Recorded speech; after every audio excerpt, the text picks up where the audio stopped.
taking the memories and turning the tragic losses for families into positives.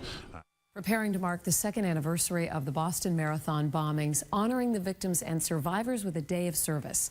One Boston Day will tap into the spirit of resilience and strength and generosity that defined our community in the days after the attack. It will be a day to come together, to reflect, and of course to remember what happened 2 years ago tomorrow. Our Jim Armstrong is live at the marathon finish line tonight with more on what is planned. Jim?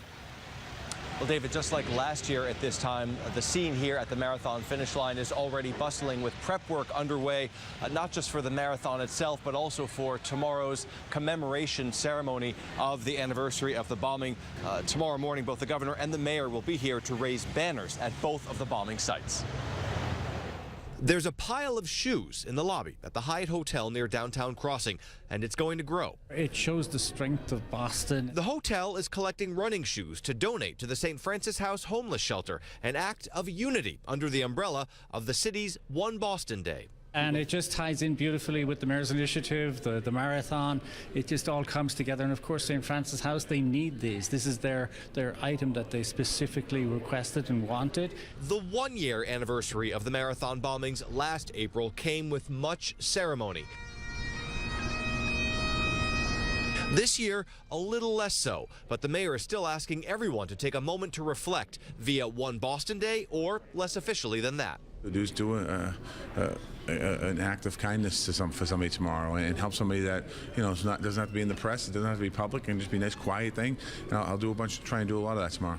The mayor will also meet with bombing survivors and family members, along with the governor, tomorrow morning. And for his part, the governor's schedule will stop just before 2:49 p.m. so he can take part in a moment of silence with other State House staffers.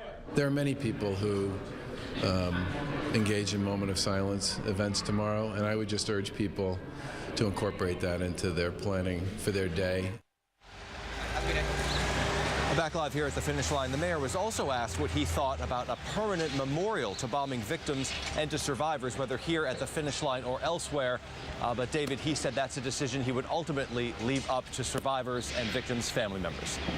And Jim, the Boston Marathon bombing sentencing phase is set to start next week, the day after the marathon, I believe. The judge had some specific instructions for jurors there today.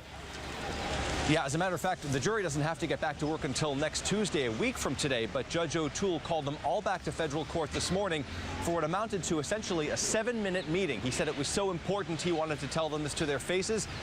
And he said, don't come to the marathon. Don't take part in any commemoration ceremonies. Don't watch anything on television about the commemoration or about the marathon.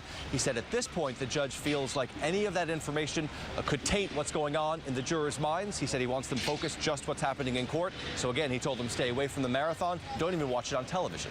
Interesting perspective there, Jim. Thank you so much. And city officials want you to take in part of tomorrow's Day of Remembrance, asking people to use the hashtag #OneBostonDay and this picture on social media as a show of support.